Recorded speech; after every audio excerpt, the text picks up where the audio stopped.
Dako naman tayo sa Mindanao ngayong balik eskwela na. Alamin natin ang sitwasyon sa Davao City National High School na isa sa mga pinakamalaking pampublikong paaralan sa lungsod, kung saan maagang nagsidatingan ng libo-libong mga estudyante para sa unang araw ng pasukan.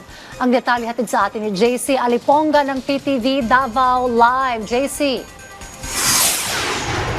Dayan, pasado alas 5 pa lang ng umaga ay nagsidatingan na ang mga estudyante dito sa Davao City National High School para sa first day of class para sa school year 2026-2027.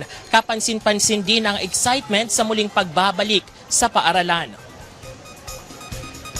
Halos madilim pa lamang ay bugso-bugso na ang pagdating ng mga estudyante dito sa Davao City National High School, isa sa mga pinakamalaking pampublikong paaralan dito sa Davao City.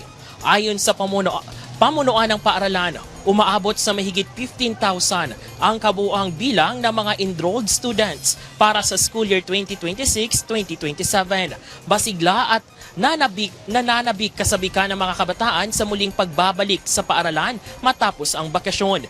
Bilang bahagi ng pagtitiyak ng kaayusan at seguridad ng pagbubukas ng klase, nakadeploy ang mga personnel ng Davao City Police Office sa mga pangunahing paaralan dito sa lungsod.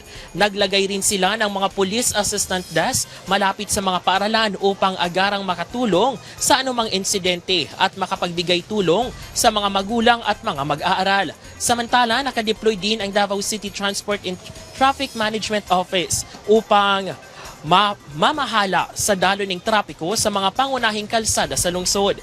Nag-deploy ang mga traffic enforcers sa mga abalang intersection ng mga lugar na malapit sa mga paaralan upang matiyak ang maayos na pagdaloy ng mga sasakyan at ang kaligtasan ng mga estudyanteng tumatawid at naglalakad papasok sa paaralan.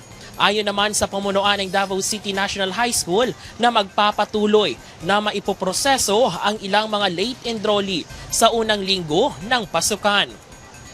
Dayan, sa ngayon, naging maayos at mapayapa ang pagbubukas ng klase dito sa Davao City National High School. Susundin din ng paaralan ang bagong 3-term school calendar ayon nito sa Department of Education o DepEd para sa school year 2026-2027.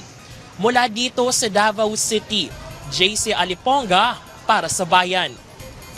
Maraming salamat, JC Aliponga.